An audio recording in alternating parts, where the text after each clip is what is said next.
in today's tutorial, I'm going to show you guys how to hopefully resolve if your MacBook is not responding. So this should hopefully be a pretty straightforward process here, guys. And without further ado, let's go ahead and jump straight into it. So first thing I recommend doing it would be to select the Apple icon up in the top menu bar and then select Force Quit.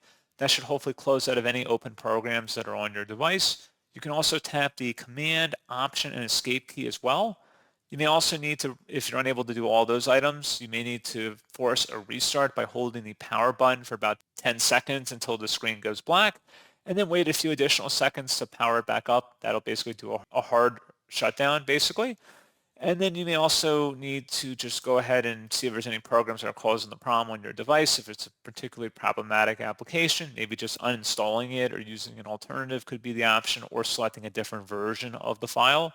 So pretty straightforward process on that, guys. And as always, thank you for watching. I do hope that was able to help you out, and I do look forward to catching you all in the next tutorial. Goodbye.